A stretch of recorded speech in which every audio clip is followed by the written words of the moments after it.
Welcome to JK Tells a Story, where real-life dramas unfold. Sit back and enjoy today's tale. Since childhood, I had dreamed of a family.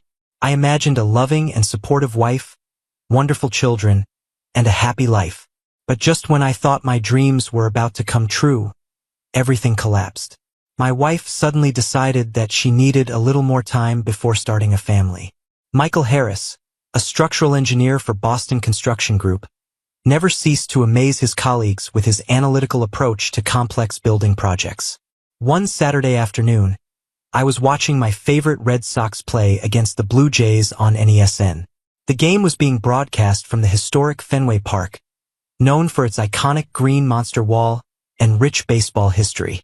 I couldn't help but admire the young fans in the stands, and this moment became a kind of calling card for me. Like many others, I was looking forward to the moment when the Red Sox would take a commanding lead.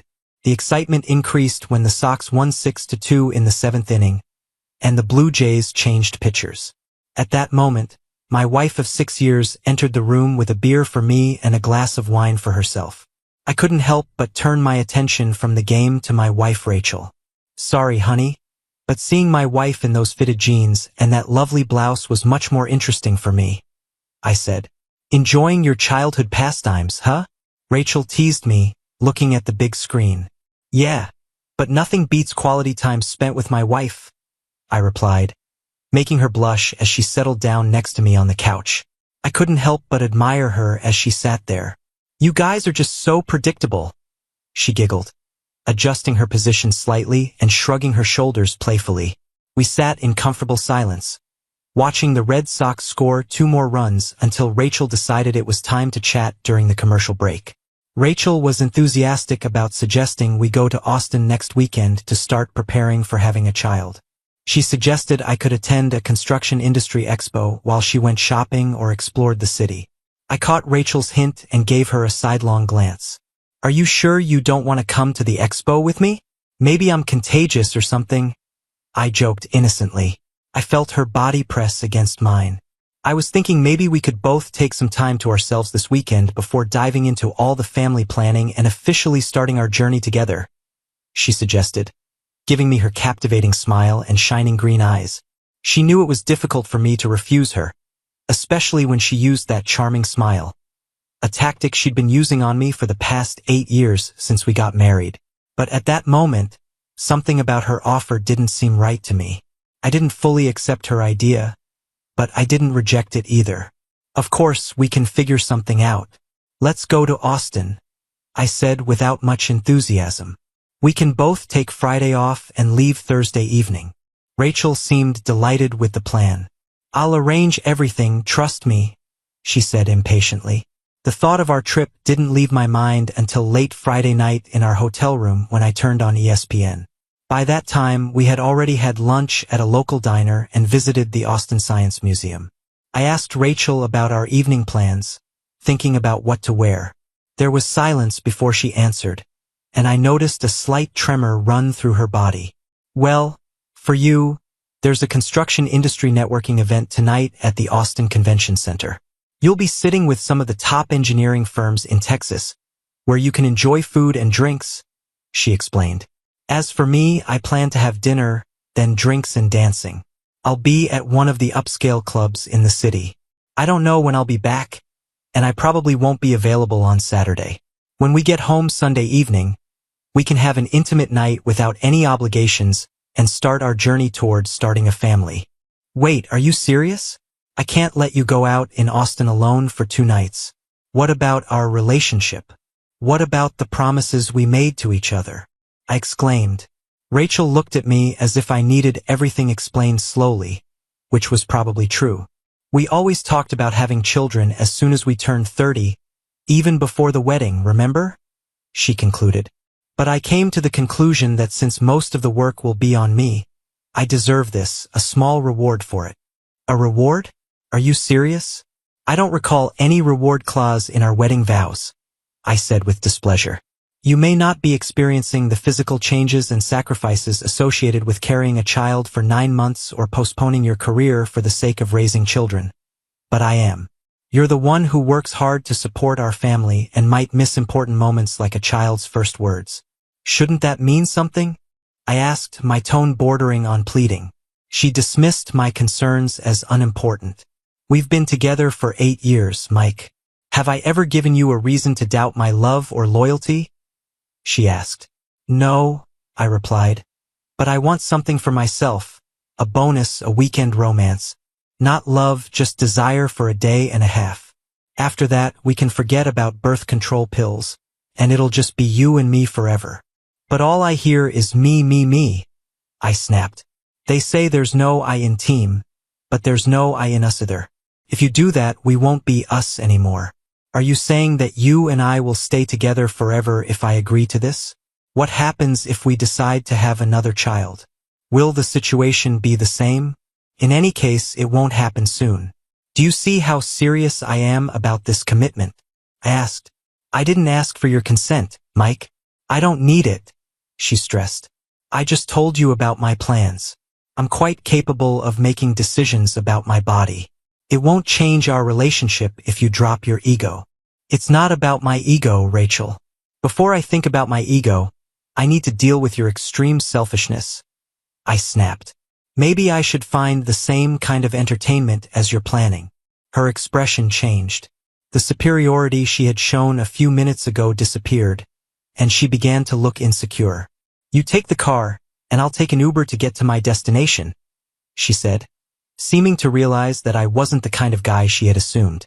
Disappointed, I shook my head and, grabbing my keys and phone, left the room without looking back. I could almost hear her suggesting that I go to the networking event as a loyal but soon-to-be devoted partner. Instead of attending the construction industry event, I decided to listen to the radio while driving home. The sports commentators did a great job covering the game, and the Red Sox won another victory. I didn't have a specific plan except that I needed to be away from Rachel. It's painful when your idea of a person is radically at odds with the truth. Rachel Bennett had been working as a loan officer at my bank when I came to deposit my first salary from Boston Construction Group, where I had recently started working as a junior structural engineer. She had worked at the bank for only a few weeks, having recently graduated with a degree in finance.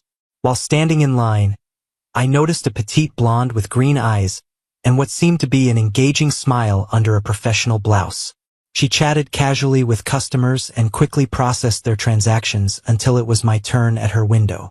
Your employer can arrange direct deposit of your salary, so you don't have to queue every Friday, she said with a wide grin. I already knew about this possibility because the HR director had told me about it when I applied for the job, but personally, I preferred the traditional way of receiving my salary. As a child, I had spent summers working construction jobs with my father, learning about building codes and structural integrity. At that time, electronic transactions were less common, and the personal interaction of handling checks was part of the routine I had grown comfortable with. It's convenient for me, and it also gives me an excuse to visit you, I replied. Her cheeks flushed with a charming blush, and her smile shone with warmth while she nervously bit her lower lip. I couldn't help but notice a spark of mutual attraction between us. Over the next 2 weeks, I tried to always stand in line at Rachel's window, even if it took a little longer, despite the attempts of another teller to direct me to her station. I politely refused and went to Rachel, who graciously accepted my choice.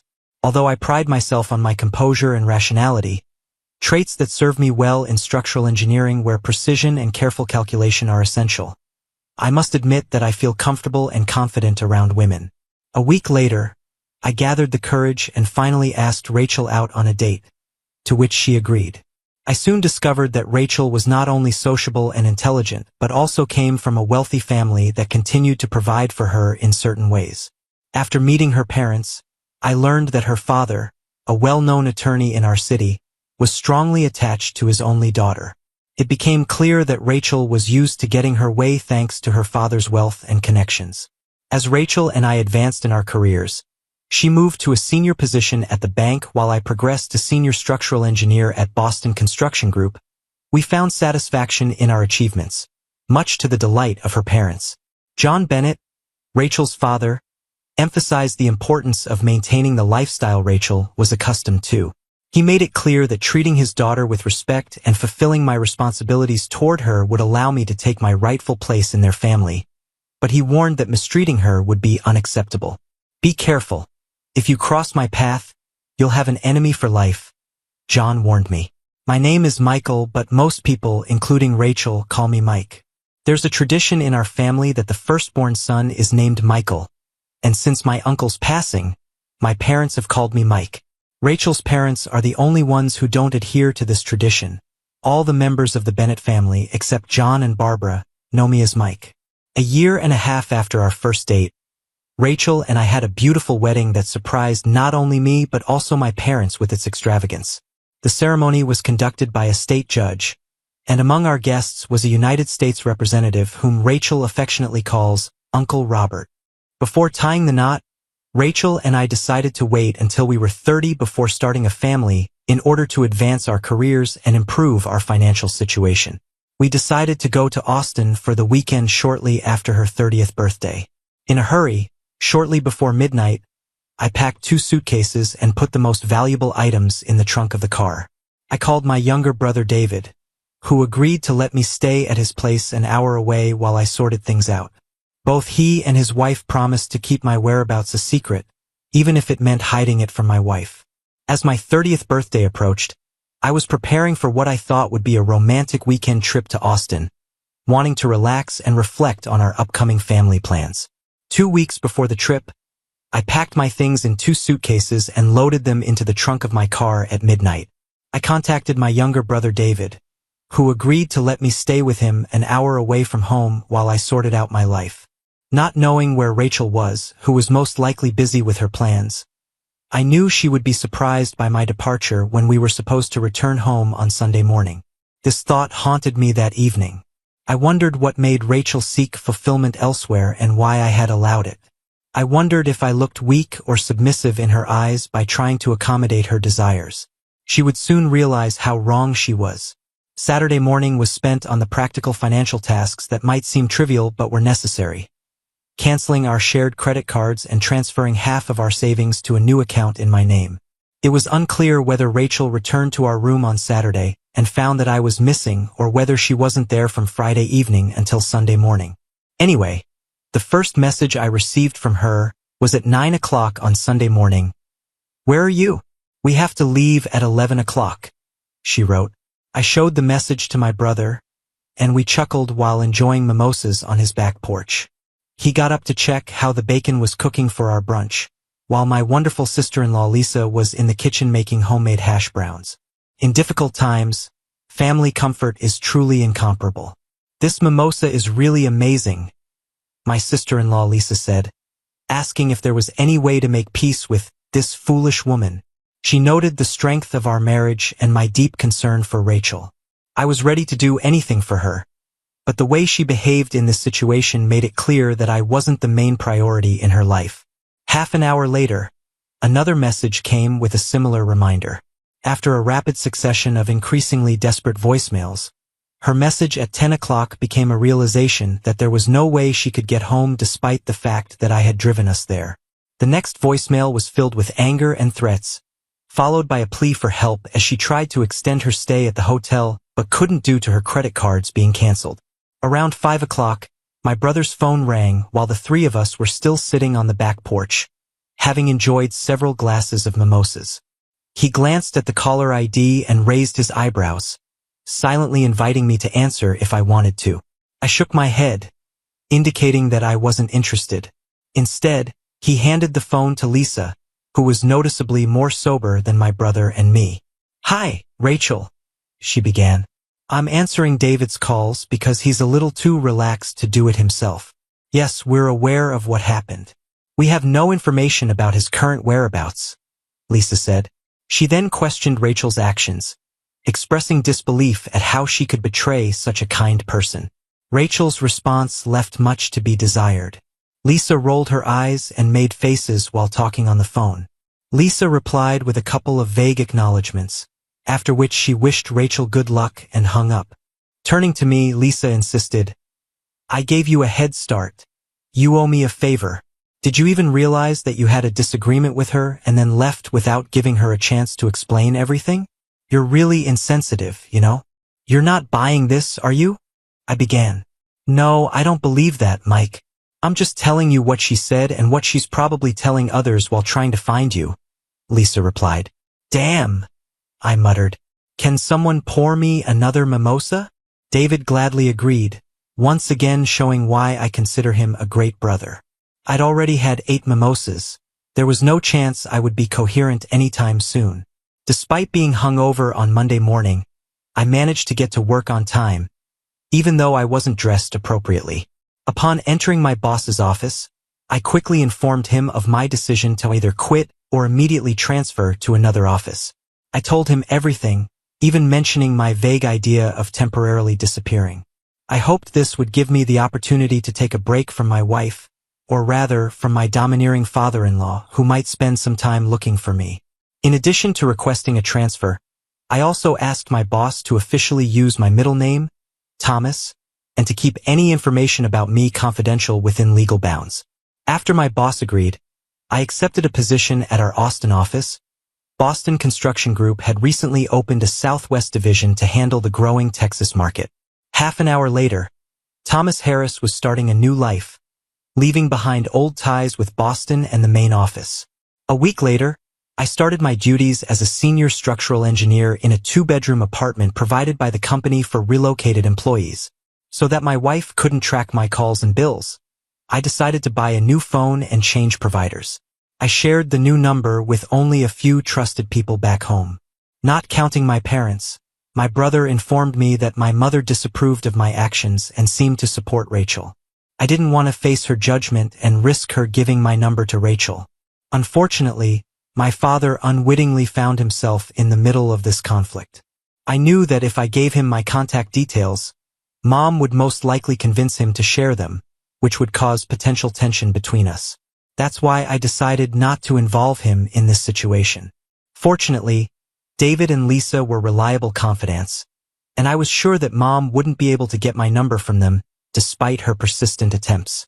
Rachel also tried to make contact, but according to David, it took her a week to realize that I was out of town. How can we build a relationship if we can't talk, if we can't solve problems? She asked David. Maybe he doesn't want to fix the situation, Rachel. You really upset him in Austin. David recalled his response to her. It was only supposed to be a couple of nights, David. She defended herself. Maybe not for you, but for him it was everything, David replied. Over the next year, my career in Austin continued to develop. The construction boom in Texas meant plenty of challenging projects, office buildings, residential complexes, and infrastructure work that utilized my expertise in structural engineering. I didn't really strive for a social life, but it was practically non-existent, and I was quite content with it. From time to time, I asked David to clarify if I was still legally married. To my surprise, Rachel had not started the divorce process. I wondered why this was the case. Occasionally, I met with colleagues after work, but it wasn't until I had lived in Austin for about a year and a half that I finally went on a first date. Bob, a colleague at the engineering firm, described her as a stunning woman with dark hair and captivating eyes. She was of mixed heritage, part Native American and part Hispanic, and her athletic build was especially impressive. We spent time together several times, but I soon realized that she was looking for a permanent relationship, and I couldn't offer that to her. 2 months later, I met Emily Collins, known as M to her friends, at my favorite cozy pub called the Irish Rose. Sitting at the bar, the woman exuded classic Irish charm with auburn hair, freckles, and bright blue eyes. It soon became clear that she also had a well-known Irish temperament. I was still in my jacket and tie, tired from a busy day reviewing structural plans for a new shopping complex, and sipping from a glass of Jameson Irish whiskey, when suddenly a woman's voice rang out, asserting, "The handsome one at the bar is mine, girls. You'll find everything to your liking here." As a group of women entered, observing their clothes, I concluded that they had recently finished their shifts at various jobs around the city. They were all dressed casually in jeans and work shirts. The woman walking toward me had her shirt partially unbuttoned, showing a hint of her neckline. I couldn't help but notice her confident stride and natural grace. "What are you drinking tonight, Mr. Fancy Dresser?" she asked with a wide smile, her eyes sparkling with mischief. "Jameson, actually. Do you like Irish whiskey?" I replied. Emily and I spent a wonderful evening chatting, dancing, and enjoying drinks. She shared that she rarely went out, thanks to the babysitter who looked after her 2-year-old daughter.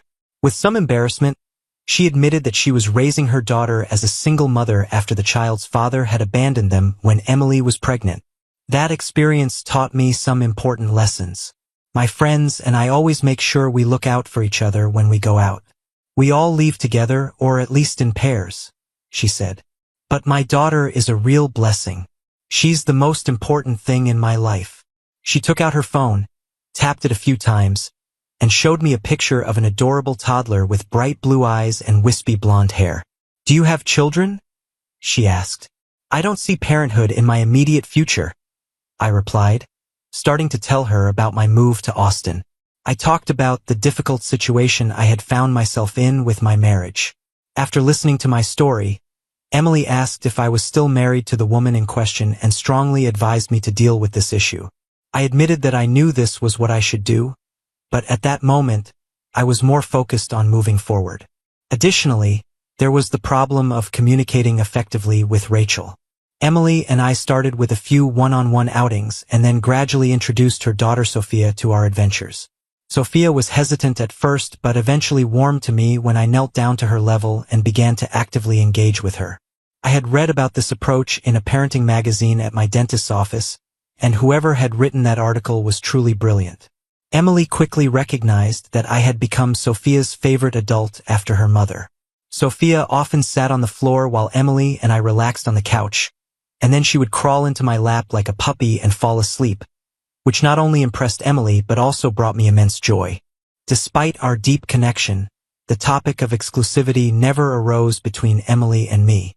From the very beginning of our relationship, she openly mentioned that she had other commitments in her life, particularly caring for her daughter and maintaining her job at a local retail store. I knew that Emily and I didn't have any serious obligations to each other, so I didn't mind her need to maintain her independence. But as they say, assumptions can be deceptive.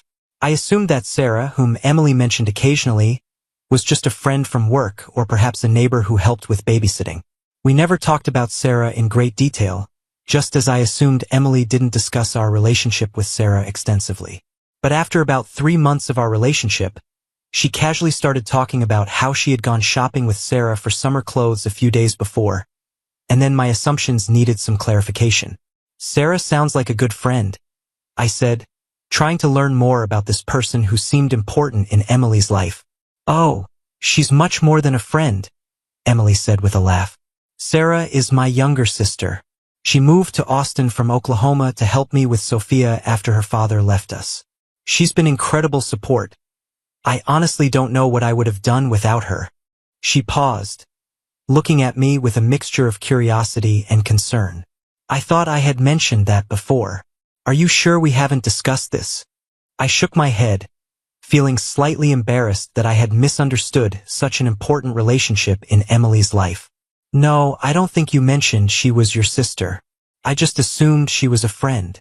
"Well, she's definitely family," Emily said warmly. "Sarah works as a nurse at Austin General Hospital, usually evening shifts, so you probably haven't had a chance to meet her yet. She's been wanting to meet you, though. She's very protective of Sophia and me." "I'd like to meet her," I replied honestly. "Anyone who's that important to you and Sophia is someone I should know." "She's wonderful," Emily said in response. "My sister has been my rock through everything. She even gave up a good job in Oklahoma City to move here and help us start over. I know she'd love to meet the man who makes Sophia laugh so much." A few weeks later, I finally had the opportunity to meet Sarah Collins when she joined Emily, Sophia, and me for dinner at a local family restaurant. Sarah was a few years younger than Emily, with the same bright blue eyes but darker brown hair that she kept pulled back in a practical ponytail. She had the confident bearing of someone accustomed to making quick decisions under pressure, a trait that served her well in her nursing career. "So you're the famous Tom we've been hearing about?" Sarah said with a warm smile when Emily introduced us, using the name I had been going by in Austin.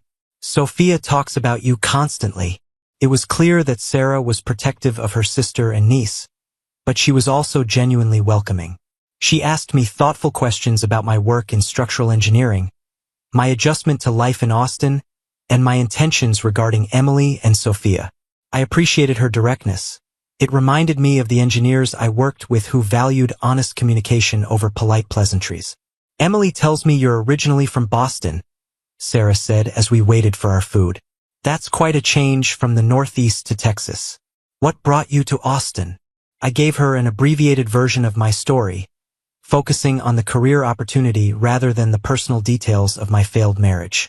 Sarah listened attentively, occasionally glancing at Emily with an expression I couldn't quite read. Over the following months, the three of U.S. adults, along with Sophia, began spending more time together, weekend barbecues in Emily's small backyard, trips to local parks, and family-style dinners. It felt natural and comfortable, like the kind of extended family support system I had always imagined but never experienced growing up in my more reserved Boston family. Sarah had her own small apartment across town, but she was frequently at Emily's place, helping with childcare, household tasks, and just being the devoted aunt and sister she clearly was. I admired their close relationship and how they supported each other through life's challenges. Having grown up with just my brother David, I found their sisterly bond both heartwarming and slightly envious-making. For several months, this arrangement worked beautifully. I was falling in love with Emily, growing deeply attached to Sophia, and developing a genuine friendship with Sarah. It felt like we were building something real and lasting, a chosen family that filled the gaps left by geography and circumstance. Emily was working toward a promotion at her retail job. I was successfully managing increasingly complex engineering projects, and Sarah was considering applying for a supervisory position at the hospital.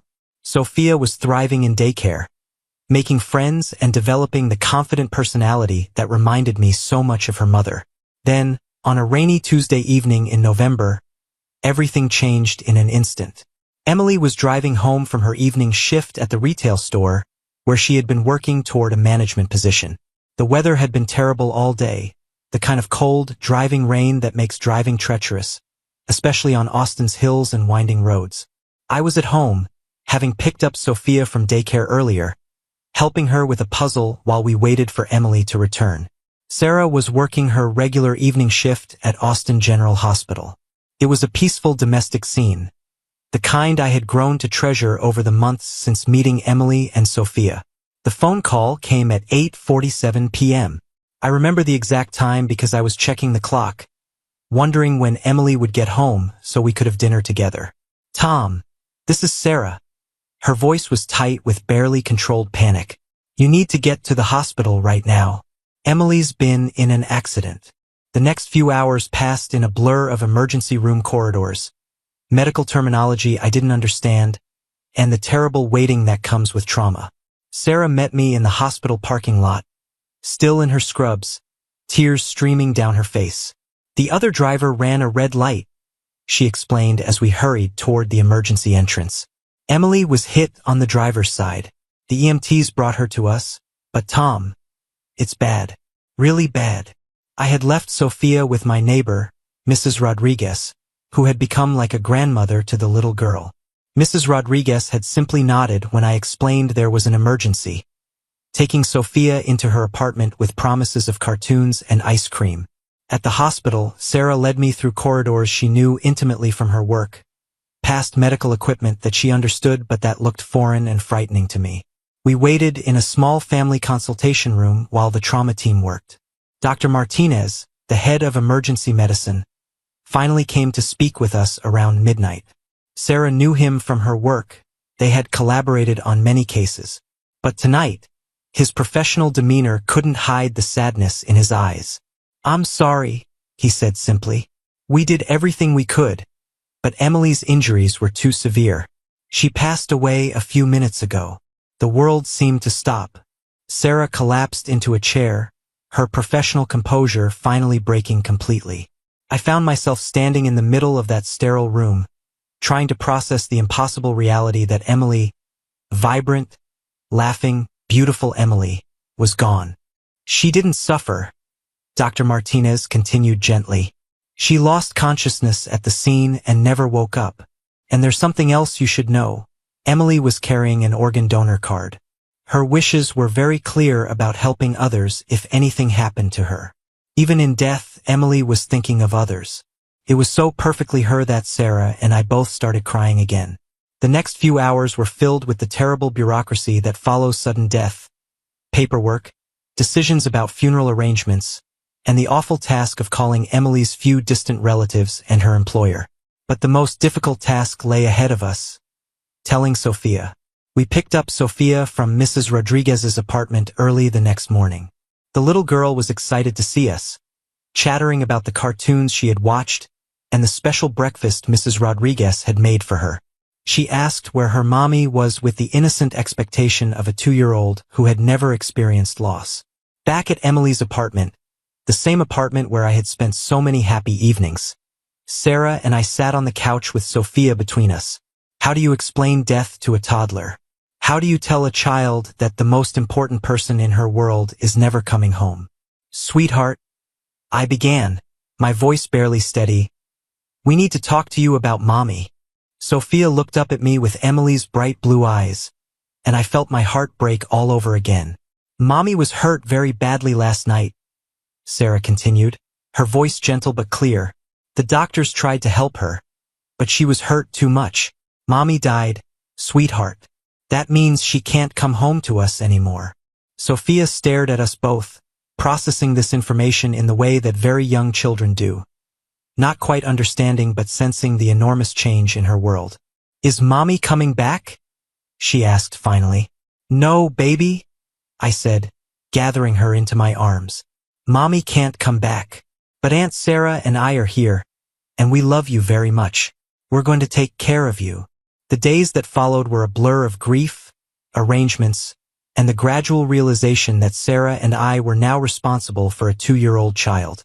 We moved through Emily's memorial service like sleepwalkers, accepting condolences from her coworkers and neighbors, making decisions about burial arrangements, and trying to maintain some sense of normalcy for Sophia. Emily's will, which she had prepared when Sophia was born, clearly named Sarah as Sophia's guardian in the event of Emily's death. There were no other relatives who could take custody. Emily and Sarah's parents had died in a car accident when the sisters were in college, and there were no other close family members. But legal guardianship was one thing. The practical reality of raising a child was another entirely. I don't know if I can do this alone, Tom, Sarah confessed one evening about a week after the funeral. We were sitting in Emily's living room after putting Sophia to bed, surrounded by the remnants of a life cut short. I work 12-hour shifts at the hospital. I have a studio apartment that's barely big enough for me, let alone a toddler. I don't know the first thing about being a mother. You won't be alone, I said without hesitation. I love that little girl, and I loved Emily. We'll figure this out together. But Tom, you didn't sign up for this. You've been dating Emily for a few months. That doesn't make you responsible for her daughter. Maybe not legally, I replied. But emotionally? Absolutely. Sophia has already lost her mother. I'm not going to let her lose me too. And so we made the decision that would define the next chapter of our lives. I gave up my company-provided apartment and moved into Emily's larger place. Sarah gave up her studio and moved in as well, taking Emily's room while I set up a bed in the living room. We became an unconventional family bound together by love for a little girl and grief for the woman we had all adored. The first few months were incredibly difficult. Sophia went through periods of looking for her mother, asking when Emily was coming home, and having nightmares that left her crying for Mommy. Sarah and I took turns comforting her, learning through trial and error how to help a grieving toddler process an incomprehensible loss. Professionally, both Sarah and I had to make adjustments. Sarah switched to day shifts when possible so she could be home in the evenings. I negotiated with my company to work more flexible hours, sometimes bringing work home after Sophia was asleep. The three of us developed new routines. Sarah would leave for the hospital early in the morning after I had gotten Sophia ready for daycare. I would drop Sophia off on my way to work, pick her up in the afternoon, and have dinner ready when Sarah got home. Evenings were spent playing with Sophia, reading bedtime stories, and slowly creating new family traditions. It wasn't easy. There were nights when Sarah and I were both exhausted, when the responsibility felt overwhelming, when we wondered if we were doing right by Sophia. But there were also moments of unexpected joy, when Sophia laughed at something silly we did, when she crawled into our laps for stories, when she started calling us Daddy Tom and Aunt Sarah with the matter-of-fact acceptance of a child who knew she was loved. About 6 months after Emily's death, something shifted in our household dynamic. Sarah and I had been functioning as co-parents and roommates, but we began to recognize that our relationship was deepening beyond friendship and shared responsibility. It started with small moments, catching each other's eyes across the room when Sophia did something particularly adorable, the comfort of having someone who understood exactly what we were going through, the way we had learned to anticipate each other's needs in caring for Sophia. One evening, after we had put Sophia to bed, Sarah and I were cleaning up the dinner dishes when she suddenly stopped and looked at me. "Tom, can I ask you something?" "Of course. Do you ever feel guilty about this?" She gestured around the apartment, encompassing our life together. "About building something new when Emily's gone?" I considered her question carefully. "Sometimes," I admitted. "But then I think about what Emily would want for Sophia and for you. She loved you both so much. I think she'd want Sophia to have a family, and she'd want you to be happy." "I've been thinking about that too," Sarah said quietly. "And Tom, I need to be honest with you about something. I think I'm falling in love with you." The words hung in the air between us. I had been feeling the same way but hadn't known how to express it. Wasn't sure if it was appropriate or if I was betraying Emily's memory somehow. "Sarah," I said softly, setting down the dish I had been drying. "I've been feeling the same way, but I didn't know if it was right to say anything." She turned to face me fully, her eyes bright with unshed tears. "Really? You're not just saying that because we're living together and raising Sophia?" "No," I replied, stepping closer to her. "What I feel for you, it's real, Sarah. It's different from what I felt for Emily, but it's just as real. You're an amazing woman, and I can't imagine my life without you in it." Sarah reached out and took my hand. "I was so worried you'd think I was being disrespectful to Emily's memory." "Emily loved us both," I said, squeezing her hand gently. "I think she'd want us to be happy, and I think she'd want Sophia to have a complete family." That night marked the beginning of a new chapter in our relationship. We moved slowly, carefully, always mindful of Sophia and her needs. Over the next few months, our friendship deepened into love, and our household transformed from an arrangement of convenience into a genuine family. It wasn't without its challenges. There were moments when I felt guilty about finding happiness after Emily's death, and Sarah struggled with feeling like she was stepping into her sister's place. But gradually, we learned that love doesn't diminish when it's shared. It grows. Sophia, with the adaptability of a young child, began calling me Daddy instead of Daddy Tom, and Sarah became simply Mama. The transition was natural and beautiful, and it filled both of us with joy to see how secure and loved she felt. About 8 months after Emily's death, Sarah and I decided we wanted to make our relationship official.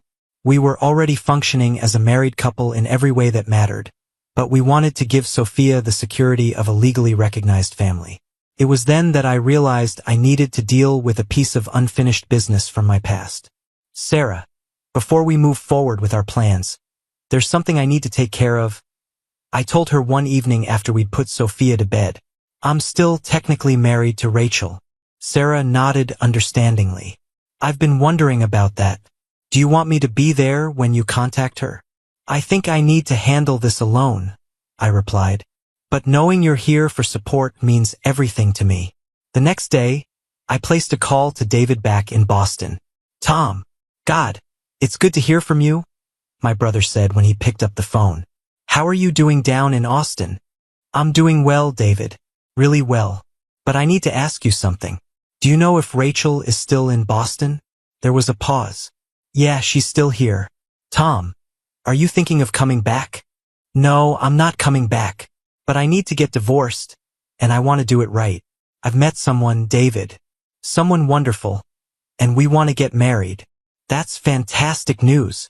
David's voice was filled with genuine happiness. Tell me about her. I spent the next hour telling David about Sarah, about Sophia, about the life I'd built in Austin. When I finished, there was a long silence on the other end of the line. Tom, David said finally, you sound happier than I've heard you in years. Even before the whole mess with Rachel, you never sounded this content. I am happy, David. Happier than I ever thought possible. But I need to close this chapter with Rachel properly. David agreed to help, and within a few days, I had Rachel's current contact information. When I finally called her, the conversation was stilted and awkward at first. Tom, she said when she heard my voice. Hello, Rachel. How are you? I'm okay. Tom, I've been hoping you'd call. I've had so much time to think about what happened in Austin, and I realize how wrong I was. Rachel, I'm calling because I think it's time we made our separation official. I want to file for divorce. There was a long silence. Is there someone else? Yes, I said simply. There is. And I love her very much. Another silence, longer this time. When Rachel spoke again, her voice was smaller, more vulnerable than I remembered. I suppose I deserve that. Tom, I know I hurt you terribly. I've regretted that weekend every day since you left. I was selfish and foolish, and I lost the best man I've ever known. Rachel, we both made mistakes, but we can't go back and change what happened. We can only move forward. You sound different, she said quietly. Happier. More settled. I am. I have a family now, Rachel. A daughter and a woman who loves me for who I am. A daughter. Her voice was wistful. That's what we always talked about having. Yes. Well, life rarely turns out the way we plan, does it? We talked for another 20 minutes, working out the details of an uncontested divorce. Rachel agreed to file the paperwork in Massachusetts, citing irreconcilable differences. She didn't ask for alimony or any division of assets beyond what was fair. Tom, she said just before we hung up. Yes. I hope she makes you happy. Really happy. You deserve that. Thank you, Rachel. I hope you find happiness too. When I hung up the phone, I felt like a weight had been lifted from my shoulders. Sarah found me sitting in the kitchen, staring at the phone. How did it go? She asked, wrapping her arms around me from behind. Better than I expected. She's going to file for divorce. We should be free to marry in a few months. Sarah pressed a kiss to the top of my head. How do you feel? Relieved. Ready to move forward with you and Sophia. 6 months later, on a beautiful spring day in Austin, Sarah and I were married in a small ceremony at Zilker Park. Sophia, now 3 years old, served as our flower girl, scattering rose petals with the serious concentration that she brought to all her important tasks. David and Lisa flew down from Boston to attend, and they brought my parents, who had finally come to understand my decision to leave Massachusetts. Sarah's colleagues from the hospital were there, along with my co-workers from the engineering firm and several of the neighbors who had become like extended family to us. Mrs. Rodriguez, who had become Sophia's unofficial grandmother, insisted on hosting the reception in her backyard, which she had decorated with string lights and spring flowers. It was simple and perfect, exactly the kind of celebration that reflected who we had become as a family. You know, David said to me during the reception, as we watched Sophia dance with Sarah, I never saw you this relaxed when you were married to Rachel. I was trying to be someone I wasn't back then, I replied. With Sarah, I can just be myself. It shows. You both look incredibly happy. We were happy. Sarah and I settled into married life with an ease that surprised us both. We had already been functioning as a family unit for over a year, so the legal recognition simply formalized what we already knew to be true. Sarah adopted Sophia officially, giving our daughter the security of having 2 legal parents. We kept Emily's surname as Sophia's middle name, Sophia Emily Collins Harris, honoring her biological mother while establishing her place in our new family. When Sophia turned 4, Sarah and I began talking about having a child together. We both wanted to give Sophia a sibling, and we were eager to experience pregnancy and parenthood together from the beginning. Are you sure you're ready for sleepless nights and diaper changes again? Sarah teased as we discussed our family planning. With you? I'm ready for anything, I replied, and I meant it. Our son, Michael David Harris, was born when Sophia was 5 years old. Named after me and my brother, he was a calm, easy baby who seemed to sense that he was joining a family that had already weathered storms and come through stronger. Sophia was enchanted with her baby brother. She insisted on helping with everything: feeding, bathing, even diaper changes. Sarah and I marveled at how naturally she took to being a big sister. "Mama," she said one day as she helped feed Michael his bottle, "when baby Michael gets bigger, can we tell him about my first mommy?" "Of course, sweetheart," Sarah replied, tears in her eyes. "We'll tell him all about Aunt Emily and how much she loved you." "Good," Sophia said matter-of-factly. "I want him to know he has a mommy in heaven who loved him too, just like me." It was moments like these that reminded us how resilient children can be, and how love, rather than biology, truly makes a family. As the years passed, our family found its rhythm. I was promoted to senior project manager at the engineering firm, overseeing several major developments around Austin. Sarah became a charge nurse in the cardiac unit at the hospital, a position that utilized her leadership skills and her compassion for patients and their families. Sophia excelled in school, showing an early aptitude for both academics and athletics. She played soccer and inherited Emily's quick wit and natural charm. Michael grew into a curious, energetic boy who idolized his big sister and loved helping me with home improvement projects. When Sophia was 10 and Michael was 5, we bought our first house, a 4-bedroom ranch-style home in a family-friendly neighborhood with good schools. It had a large backyard where the kids could play, and a workshop where I could pursue my hobby of woodworking.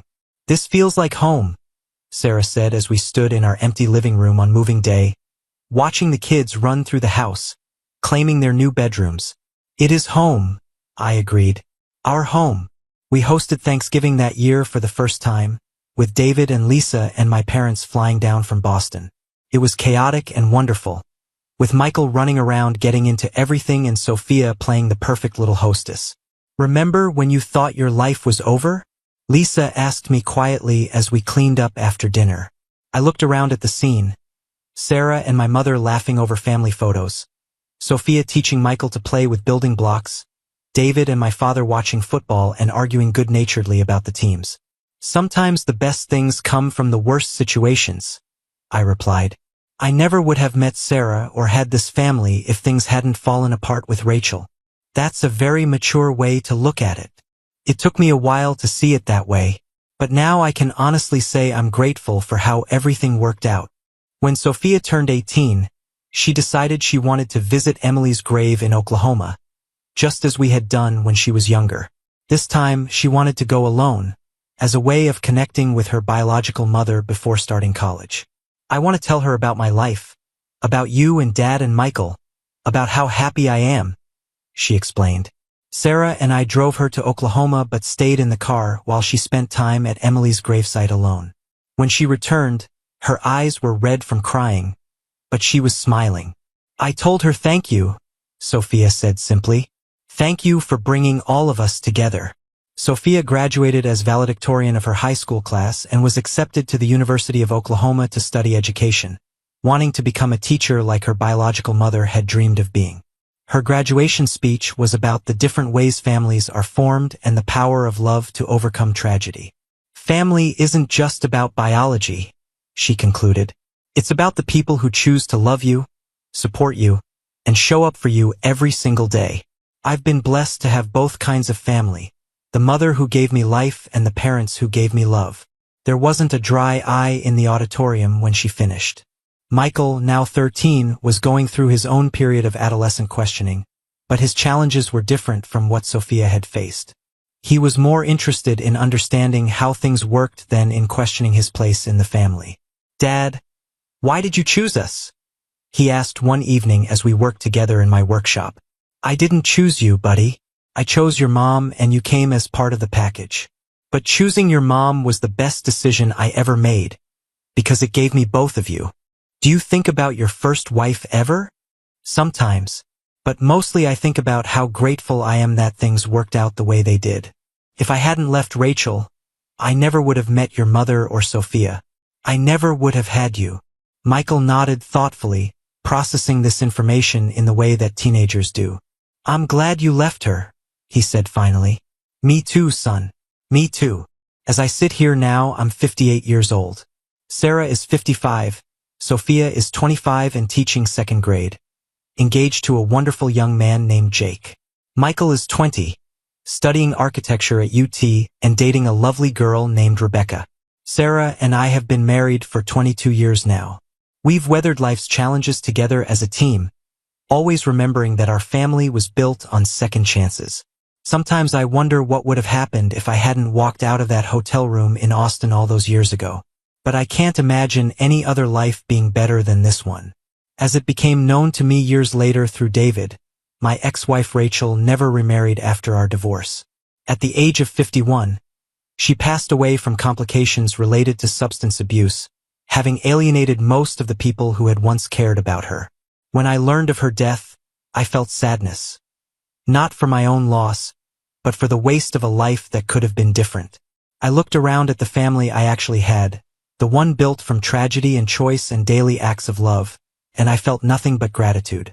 Thank you for your viewing. See you next time. If you enjoyed this, subscribe to JK Tells a Story for more tales.